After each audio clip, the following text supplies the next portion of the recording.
నమస్కారం ETV news కు స్వాగతం. ఈనాటి ముఖ్యాంశాలు. నీట్ పై తీర్పును సమీక్షించేందుకు మరోసారి సుప్రీంకోర్టు నిరాకరణ. రేపు యథావిధిగా జాతీయ అర్హత ప్రవేశ పరీక్ష, ఏర్పాట్లు పూర్తి. ప్రత్యేక హోదా విషయంలో సీఎం వైఖరిపై జగన్ ఘాటు విమర్శలు. తిప్పికొట్టిన చంద్రబాబు చిత్తశుద్ధితో ప్రయత్నిస్తున్నట్టు స్పష్టీకరణ. పాలమూరు ఎత్తిపోతలకు వ్యతిరేకంగా జగన్ దీక్ష.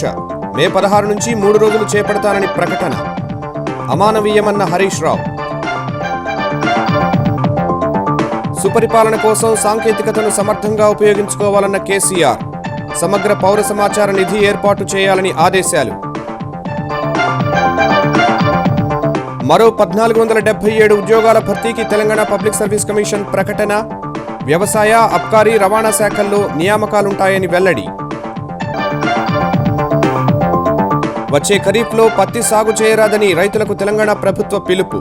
సోయాబీన్, కంది, మొక్కజొన్నలు వేసుకోవాలని పోచారం సూచన. బంగాల్లో కొనసాగుతున్న ఓటరు చైతన్యం. 5వ విడత పోలింగ్లో దాదాపు 80% ఓటింగ్. భవానీపూర్లో ఓటేసిన మమతా బెనర్జీ.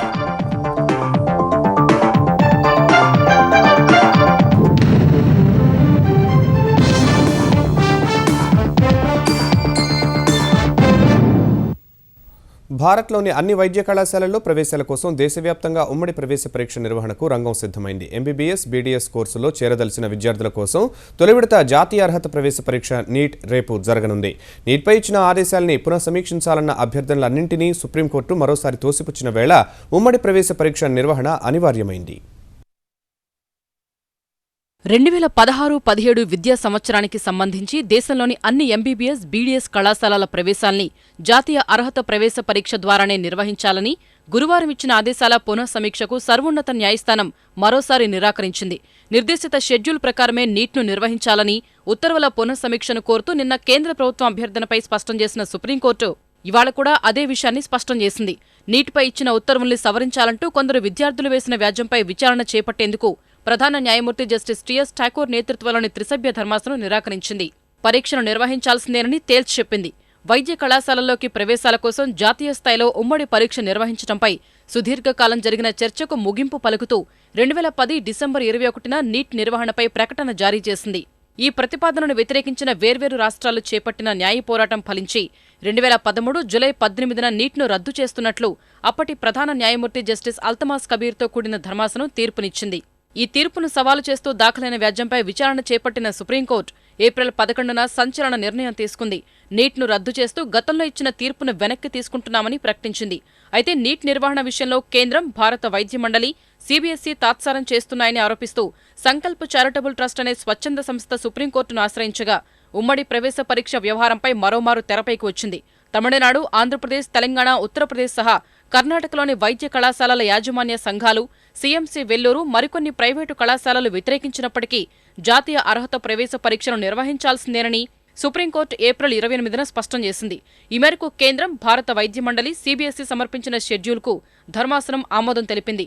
ప్రభుత్వ కళాశాలలు, డీమ్డ్ యూనివర్సిటీలు, ప్రైవేటు వైద్య కళాశాలలన్నీ నీటి పరిధిలోకి వస్తాయని తెలిపిన ధర్మాసనం మే 1న నీట్ నిర్వహించాలని స్పష్టం చేసింది.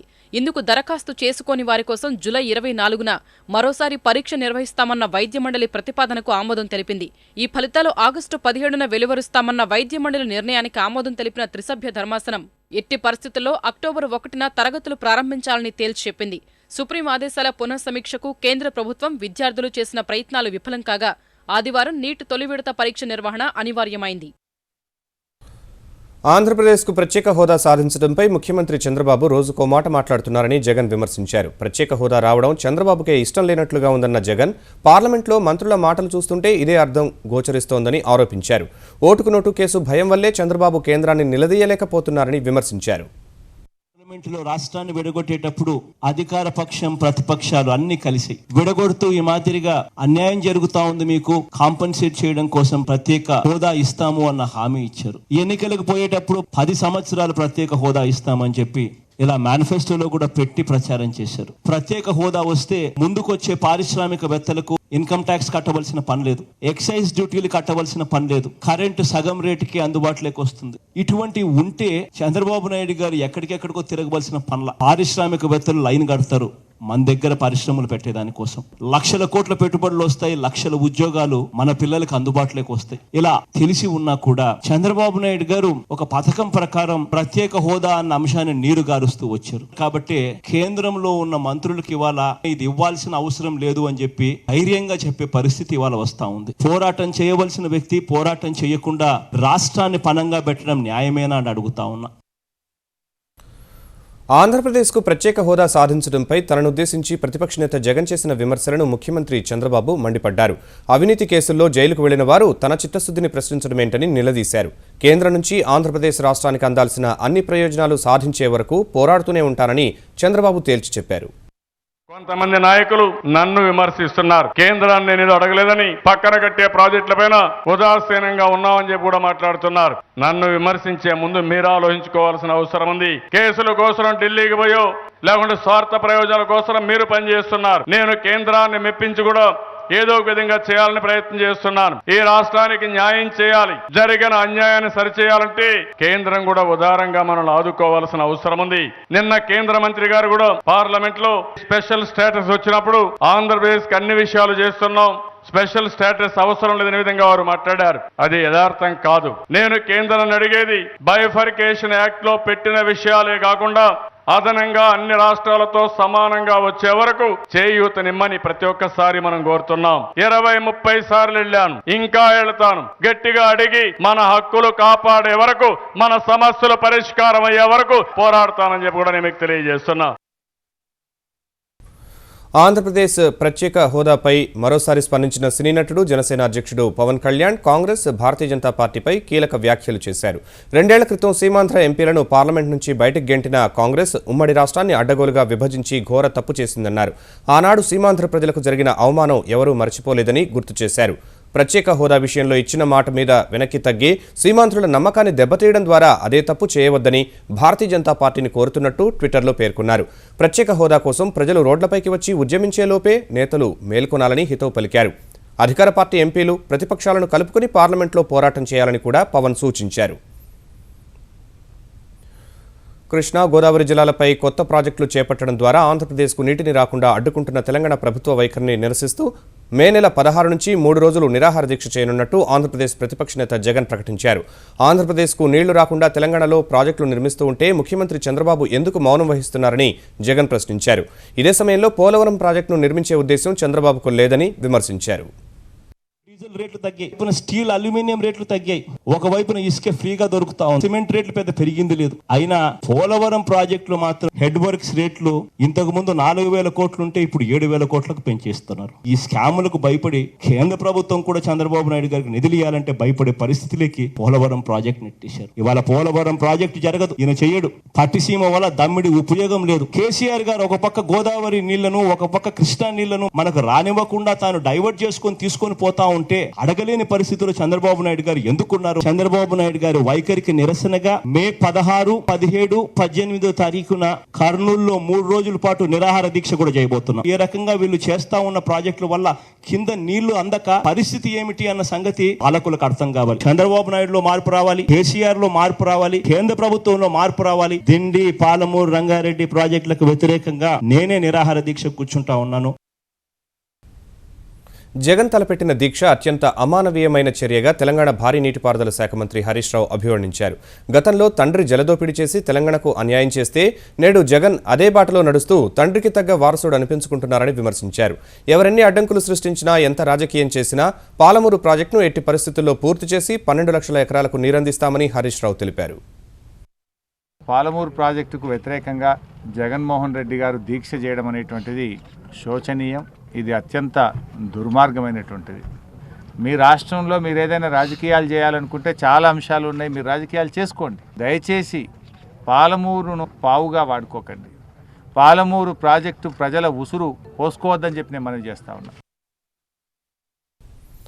తెరాస ప్రభుత్వం అత్యంత ప్రతిష్టాత్మకంగా తీసుకున్న పాలమూరు ఎత్తిపోతల పథకం సహా తెలంగాణలోని పెండింగ్ ప్రాజెక్టులన్నీ పూర్తి చేసి తెలంగాణను 1 కోటి ఎకరాల మాగాణిగా తీర్చిదిద్దుతామని సాగునీటి పారుదల శాఖ మంత్రి హరీష్ రావు ధీమా వ్యక్తం చేశారు. పాలమూరు జిల్లాలో 2వ రోజు పర్యటించిన ఆయన జొన్నలబుగడ లిఫ్ట్ను పరిశీలించారు. పనుల పురోగతిపై ప్రాజెక్టు అధికారులతో సమీక్ష నిర్వహించారు. అనంతరం నాగర్ కర్నూల్లో మినీ ట్యాంక్ బండ్, గోదాముల నిర్మాణ పనులను ప్రారంభించారు. అన్ని విభాగాల అధికారుల సమన్వయంతో ప్రాజెక్టులను పూర్తి చేస్తామని హరీష్ విశ్వాసం వ్యక్తం చేశారు. మహబూబ్నగర్ జిల్లాలో మొత్తం 8 లక్షల ఎకరాలకు సాగునీరు అందించేలా చర్యలు తీసుకుంటున్నామన్న మంత్రి మిషన్ కాకతీయను కూడా యుద్ధ ప్రాతిపదికన పూర్తి చేస్తామని స్పష్టం చేశారు. పెండింగ్ ప్రాజెక్టులు ఆదిలాబాద్ జిల్లాలోని మీడియం ఇరిగేషన్ ప్రాజెక్టులు కానీ, వరంగల్ జిల్లాలోని దేవాదుల ప్రాజెక్టు కానీ, ఎస్ఆర్ఎస్పి స్టేజ్ 2 కానీ, ఖమ్మంలో అత్యంత ప్రతిష్టాత్మకంగా చేపట్టిన భక్త రామదాసు సీతారామ ఎత్తిపోతల పథకం కావచ్చు, ఈ రకంగా ఇటు దిండి ఎత్తిపోతల పథకం నల్లగొండ విషయంలో కానీ, ఎస్ఎల్బీసీ టనల్ పనులు కానీ, వీటన్నిటినీ కూడా అత్యంత వేగంగా పూర్తి చేయడం కోసం ప్రభుత్వం పక్షాన మేము సీరియస్గా పనిచేస్తూ ఉన్నాం. ఏది ఏమైనా అంతిమంగా నీళ్ళు ఇచ్చి చూపాలి. నీళ్లు పొలాల్లో పారి వాళ్ళ కళ్ళల్లో ఆనందం చూసినప్పుడే మాకు సంతోషం.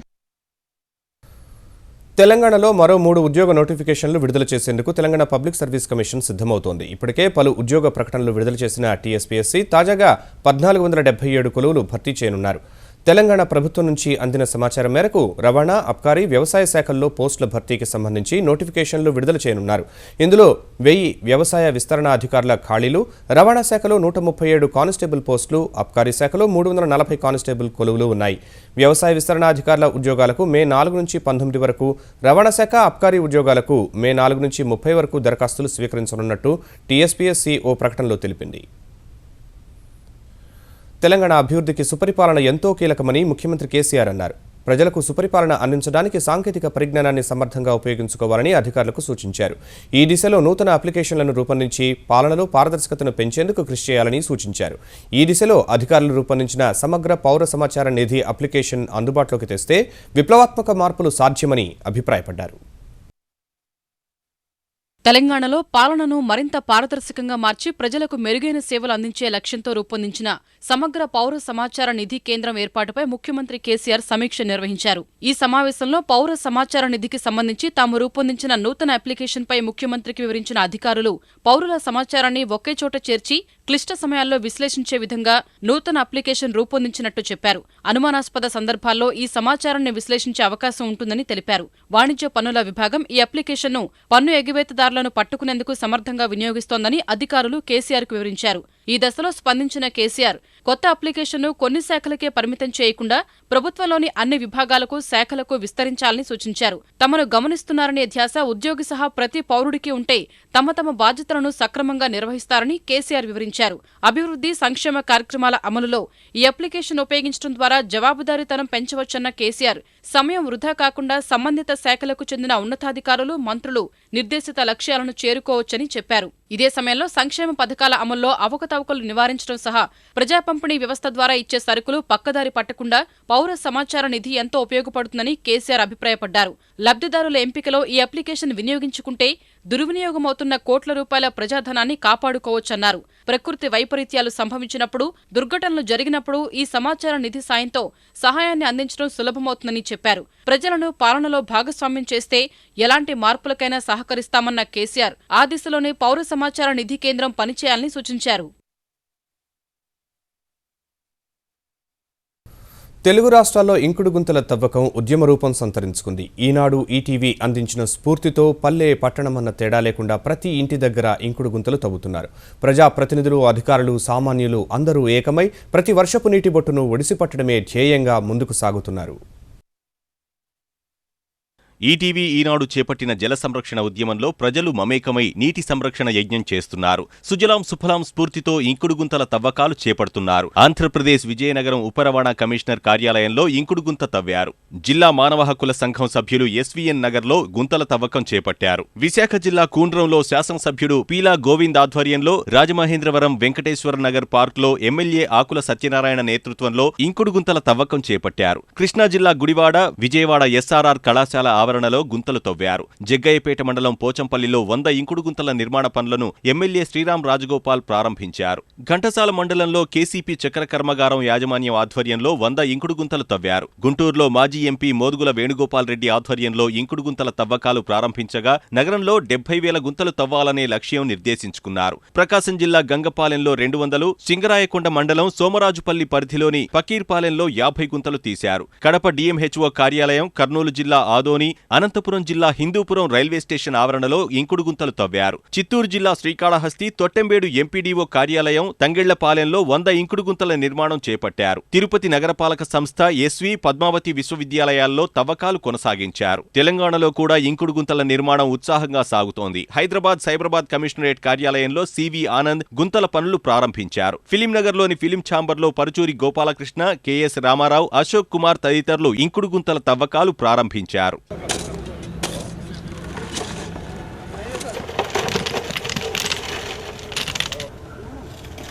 పొట్టి శ్రీరాములు విశ్వవిద్యాలయం నాచారంలోని ప్రతిభా పాఠశాలలో ఇంకుడు గుంతల తవ్వకం చేపట్టారు. ఆదిలాబాద్ జిల్లా మందమర్రి మండలం చిర్రకుంటలో 40 గుంతలు తవ్వగా, ఖమ్మం జిల్లాలో ఉపాధి హామీ పథకం కింద వెంకటాయపాలెంలో ఒకేసారి 50 గుంతలు తవ్వారు. కరీంనగర్ జిల్లా కలెక్టర్ దత్తత గ్రామం ముష్టిపల్లిలో ఇంకుడు గుంతల నిర్మాణాలకు భూమి పూజ చేశారు. నీటి వనరులు కాపాడుకుని భవిష్యత్తును బంగారుమయం చేసుకునేందుకు ప్రతి ఒక్కరూ కలిసి రావాలని ముఖ్యమంత్రి చంద్రబాబు పిలుపునిచ్చారు. శాశ్వత కరువు నివారణ, సుస్థిర అభివృద్ధి పేరుతో జలవనరుల శాఖ విశాఖలో ఏర్పాటు చేసిన నీరు ప్రగతి కార్యక్రమంలో పాల్గొన్న చంద్రబాబు దేశవ్యాప్తంగా 5 లక్షల పంట కుంటలు తవ్వించాలని కేంద్రం భావిస్తే ఒక్క ఆంధ్రప్రదేశ్లోనే 8,70,000 పంట కుంటలు నిర్మించాలని తాము లక్ష్యంగా పెట్టుకున్నామని వివరించారు. ఉపాధి హామీ పథకాన్ని సక్రమంగా వాడుకుని ఆస్తులు సృష్టించుకోవాలని చెప్పారు. జల సంరక్షణకు ఈటీవీ ఈనాడు చేస్తున్న కృషిని మరోసారి ప్రశంసించిన చంద్రబాబు మిగిలిన వారు కూడా ఆదర్శంగా తీసుకోవాలని సూచించారు. నరేగా కింద పనులు చేయాలి, ఆస్తులు కూడా క్రియేట్ చేయాలి, పేదవాళ్లకు కూలివ్వాలి, వాళ్ళకు జీవనోపాధి కల్పించాలని ముందుకు పోతున్నాం. పోయిన సంవత్సరం 4,000 కిలోమీటర్లు సిమెంట్ రోడ్లకు శ్రీకారం చుట్టాం. ఈ సంవత్సరం 5,000 కిలోమీటర్లకి సిమెంట్ రోడ్లకి శ్రీకారం చుడుతున్నాం. 8,75,000 ఫామ్ పాండ్స్ తవ్వుతున్నాం. ఇంటింటా ఇంకుడు గుంతలు తవ్వే కార్యక్రమం మనం చేపట్టాల్సిన అవసరం ఉంది. మీరేమీ డబ్బులు ఖర్చు పెట్టక్కర్లేదు. దానికి కూడా ప్రభుత్వం మెటీరియల్ ఇస్తాం, లేబర్ ఇస్తాం. మీరు చేయాల్సింది ప్రతి ఒక్కరూ ఈ కార్యక్రమాన్ని జయప్రదం చేయాల్సిన అవసరం ఉంది. రాబోయే ఖరీఫ్ పంట కాలంలో బీటీ పత్తి సాగును సాధ్యమైనంత వరకు తగ్గిద్దామని తెలంగాణ వ్యవసాయ శాఖ మంత్రి పోచారం శ్రీనివాసరెడ్డి రైతులకు పిలుపునిచ్చారు. ప్రపంచ వాణిజ్య సంస్థ WTOతో భారత్ ఒప్పందం నేపథ్యంలో పత్తి ఎగుమతులపై సుంకం పెంచుతూ రాయితీలు తగ్గించనున్నందున తెలంగాణలో పత్తి సాగు గణనీయంగా తగ్గించాల్సిన అవసరం ఉందన్నారు. జూన్ 1 నుంచి ప్రారంభం కానున్న ఖరీఫ్లో పత్తి మినహా ఏ పంటలు వేసుకున్నా అవసరమైన రాయితీ విత్తనాలు సీలింగ్ లేకుండా సరఫరా చేసేందుకు ముఖ్యమంత్రి కేసీఆర్ అంగీకరించారని తెలిపారు. బీటీ పత్తికి ప్రత్యామ్నాయంగా సోయాబీన్, మొక్కజొన్న, కంది తదితర పంటలను ప్రోత్సహించేందుకు వ్యవసాయ శాఖ ప్రణాళికలు రూపొందించిందన్నారు. నైరోబిలో జరిగినటువంటి HTO సమావేశంలో కేంద్ర ప్రభుత్వం ఎగుమతులను ప్రోత్సహించాల్సింది పోయి ఎగుమతుల పైన సుంకాలు పెంచారు. అంటే ఎగుమతులను డిస్కరేజ్ చేయడానికి చేసినట్టు కనబడ్డది. రాయితీలు తగ్గించడము, సుంకాన్ని పెంచడము, అంటే బయట విదేశాలకు ఎగుమతి కాకుండా ఈ పరిస్థితి ఉంటే కాటన్ ధర గణనీయంగా తగ్గిపోతుంది. ఒక పక్క మినిమం సపోర్ట్ ప్రైస్ లేదు, మరి బయట మార్కెట్ అన్న ఒక సందర్భాల్లో పెరుగుతాయి అనుకుంటే ఈ దెబ్బతో కాటన్ పండించే రైతుకు ముడిగ లెక్క మీద గుమ్మడిగా పడ్డట్టు ఉంటుంది. గుంటూరు జిల్లా వెలగపూడిలో నిర్మిస్తున్న ఆంధ్రప్రదేశ్ సచివాలయానికి 6 భవనాల్లో అదనంగా మరో 2 అంతస్తులు నిర్మించడానికి ఏపీ ప్రభుత్వం అనుమతులిచ్చింది. 530 కోట్ల రూపాయలతో పరిపాలనా అనుమతులు మంజూరు చేస్తూ ప్రభుత్వం ఉత్తర్వులు జారీ చేసింది. ఈ అదనపు అంతస్తుల నిర్మాణ పనులను CRDA త్వరలో ప్రారంభించనుంది. వైకాపాను వీడి తెలుగుదేశంలో చేరిన శాసనసభ్యులపై అనర్హత వేటు వేయాలని ఆ పార్టీ శాసనసభ్యులు బుగ్గన రాజేంద్రనాథ్ రెడ్డి, విశ్వేశ్వరరెడ్డి ఆంధ్రప్రదేశ్ శాసనసభాపతి కోడెల శివప్రసాదరావును కలిసి విజ్ఞప్తి చేశారు. నిబంధనలకు విరుద్ధంగా 16 మంది వైకాపా ఎమ్మెల్యేలను తెలుగుదేశంలోకి చేర్చుకున్నారని సభాపతికి ఫిర్యాదు చేశారు. తెలుగుదేశం పార్టీలో చేరిన వైకాపా ఎమ్మెల్యేలతో పదవులకు రాజీనామా చేయించి ఎన్నికలకు వెళ్లాలని డిమాండ్ చేశారు. 103 మంది ఉన్నారు, మీకు బీజేపీ సపోర్ట్ ఉంది, మీకు ఇంకా ఎందుకు ఏం అవసరం ఉంది? ప్రతిపక్ష పార్టీ ఎమ్మెల్యేలు కనీసము నీకు దగ్గరకు ఉందనంటే అదన్న ఒక అర్థం ఉంది, అది తప్పే, కానీ కనీసం ఒక రీజన్ ఉంది. ఈరోజు మీరు చేస్తూ ఉన్నారంటే ఇది కేవలం ఒక కొత్త రకమైన రాజకీయం చేపిస్తూ ఉన్నారు ఇక్కడ ఆంధ్ర రాష్ట్రంలో. ఇది మంచి మార్గం కానే కాదని చెప్పి తెలియజేస్తా ఉన్నాం. కందిపప్పు ధరలు పెరుగుతున్న దృష్ట్యా ప్రజలకు తక్కువ ధరకే అందించడానికి చర్యలు తీసుకుంటున్నట్లు ఆంధ్రప్రదేశ్ పౌర సరఫరాల శాఖ మంత్రి పరిటాల సునీత హైదరాబాద్లో చెప్పారు. ఇప్పటికే 30 మెట్రిక్ టన్నుల కందిపప్పును కొనుగోలు చేశామన్న మంత్రి తాము కొనుగోలు చేసిన కందిపప్పును రైతు బజార్లు లేదా చౌక ధరల దుకాణాల ద్వారా తక్కువ ధరకు అందించే అంశంపై నిర్ణయం తీసుకోవాల్సిందన్నారు. ఆంధ్రప్రదేశ్ ప్రభుత్వం ప్రవేశపెట్టిన ఈ పాస్ విధానంపై ప్రజల నుంచి మంచి స్పందన వస్తోందన్న మంత్రి డీలర్లకు ఇచ్చే రెమ్యునరేషన్ పెంచే అంశాన్ని మంత్రివర్గ ఉపసంఘం పరిశీలిస్తోందని తెలిపారు. కేంద్రం నుంచి మాకొచ్చి కందులు 2000 మెట్రిక్ టన్నులు సివిల్ సప్లై ఇస్తామని కూడా చెప్పారు. మార్కెట్ వాళ్ళు కూడా అనంతపూర్ కానీ గుంటూరు ప్రకాశం ఇక్కడ ఆ జిల్లాలో కొనింది 3000 మెట్రిక్ టన్నులు. ఈ రెండింటిని మనం తీసుకొని కందిపప్పు చేసి ఏ షాపుల్లో అమ్మాలా లేదంటే రైతు బజార్లో అమ్మాలా అనేది కూడా నిర్ణయం సీఎం గారి దగ్గర కూడా పెడతాం. సార్ ఏది చెప్తే ఆ విధంగా ఇవి కందిపప్పు కూడా అమ్మడానికి కూడా ప్రభుత్వం కూడా మేము సిద్ధంగా ఉన్నాం. ఎక్కడ ధరలు పెరుగుకోకుండా కూడా చూడాలని. బంగాల్ శాసనసభ ఎన్నికల 5వ దశ పోలింగ్ చెదురుమదురు ఘటనలు మినహా ప్రశాంతంగా ముగిసింది. 3 జిల్లాల్లోని 53 నియోజకవర్గాలకు జరిగిన ఎన్నికల్లో ఓటరు చైతన్యం వెలువరిసింది. ఈ విడతలో 78.25% పోలింగ్ నమోదైంది. ఉదయం నుంచే ఉత్సాహంగా పోలింగ్ కేంద్రాలకు తరలివచ్చిన ఓటర్లు 53 స్థానాల నుంచి బరిలో నిలిచిన 349 మంది అభ్యర్థుల భవితవ్యాన్ని ఈవీఎంలలో నిక్షిప్తం చేశారు. దక్షిణ 24 పరగణాల జిల్లాల్లోని వేర్వేరు పోలింగ్ కేంద్రాల వద్ద జరిగిన ఘర్షణల్లో 6 గాయపడగా హూగ్లీలో ఒకరికి గాయాలయ్యాయి. బంగాల్ ముఖ్యమంత్రి మమతా బెనర్జీ బరిలో నిలిచిన భవానీపూర్ నియోజకవర్గంపై అందరి ఆసక్తి నెలకొనగా కాంగ్రెస్ తరపున కేంద్ర మాజీ మంత్రి దీపాదాస్ మున్షి, భారతీయ జనతా పార్టీ తరపున నేతాజీ బంధువు చంద్రకుమార్ బోస్ మమతతో తలపడుతున్నారు. ఓ సంస్థ నుంచి లంచం స్వీకరిస్తూ నారదా వెబ్ పోర్టల్ సూలశోధనలో పట్టుబడిన 3 టీఎంసీ నేతలు సహా మరికొందరు ప్రముఖులు ఈసారి అదృష్టాన్ని పరీక్షించుకున్నారు.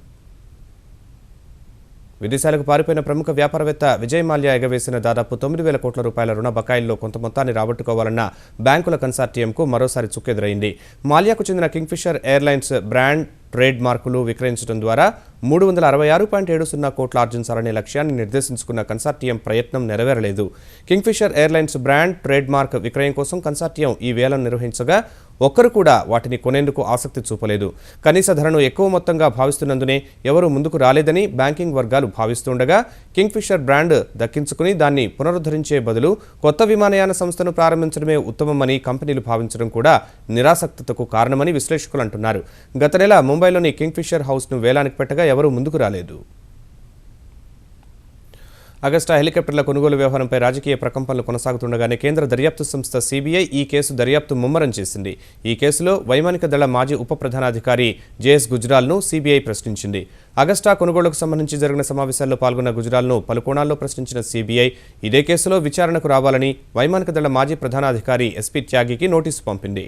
అగస్టా కంపెనీ పోటీలో నిలిచే విధంగా హెలికాప్టర్ల ఎత్తు సామర్థ్యం తగ్గించారని త్యాగిపై ఇప్పటికే కేసు నమోదు చేసిన సిబిఐ ఇటలీ హైకోర్టు తీర్పును దృష్టిలో పెట్టుకుని ఇరువురిని ప్రశ్నించాలని నిర్ణయించింది. మరోవైపు అగస్టా వ్యవహారంలో అవినీతి జరిగిందని ఇటలీ కోర్టు తీర్పు వెలువరించినందున ఈ వ్యవహారంలో లంచం ఎవరు తీసుకున్నారనే ప్రశ్నలకు గత ప్రభుత్వాన్ని నడిపిన పార్టీ నేతలు సమాధానం చెప్పాలని రక్షణ మంత్రి మనోహర్ పారికర్ డిమాండ్ చేశారు.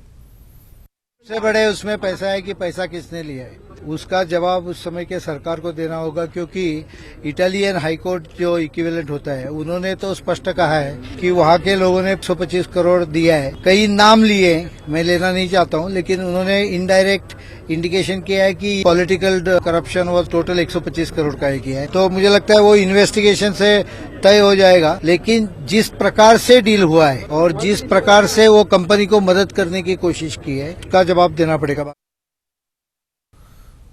అఖిలాండ కోటి బ్రహ్మాండ నాయకుడైన శ్రీ వెంకటేశ్వర స్వామిని కీర్తిస్తూ తాళ్లపాక అన్నమయ్య రచించిన వేలాది గీతాలకు బహుళ ప్రాచుర్యం కల్పించేందుకు తిరుమల తిరుపతి దేవస్థానం నడుం బిగించింది. ప్రముఖ దర్శకుడు తిరుమల తిరుపతి దేవస్థానం పాలక మండలి సభ్యుడు కె రాఘవేంద్రరావు, ప్రముఖ సంగీత దర్శకుడు ఎంఎం కీరవాణి నేతృత్వంలో అన్నమయ్య పాటకు పట్టాభిషేకం అనే కొత్త కార్యక్రమాన్ని తీసుకొస్తోంది. అందులో భాగంగా తొలి విడత 50 మంది గాయకులతో 150 పాటలు స్వరపరిచి తాళ్లపాక అన్నమయ్య జయంతిని పురస్కరించుకుని మే 21 నుంచి 26 వారాలు టీటీడీ సహా కొన్ని ఛానళ్లలో ప్రసారం చేయనున్నట్టు తెలిపింది. పాటని కాపాడటానికి ప్రయత్నమే ఈ గొప్ప కార్యక్రమం. దీనికి ఎంతో మందికి కృతజ్ఞతలు చెప్పుకోవాలి. సంస్కృత శబ్దభూయిష్టమైపోయిన తెలుగులో అచ్చ తెలుగులో రాసిన అన్నమయ్య పదాలని వారు విశ్లేషిస్తుంటే అన్నమయ్య రాసిన కీర్తనల్లో ఇంత భావ సంపద దాగి ఉందా అని చెప్పేది అది మాకు బై ప్రోడక్ట్గా మాకు ఆ అనుభవానికి వస్తుంది. తెలుగు భాష మీద మమకారం, తెలుగు భాష మీద గర్వం మనకి పెరిగేలా చేసే ఒక కార్యక్రమం కూడా అవుతుంది ఇది. పాటలు కంపోజ్ చేస్తున్నప్పుడు భాష అంటే మక్కువ పెరుగుతోంది, స్వామివారికి మరింత చేరువవుతున్నాము అన్న అనుభూతి కలుగుతోంది. ఈటీవీ న్యూస్ సమాప్తం. నమస్కారం.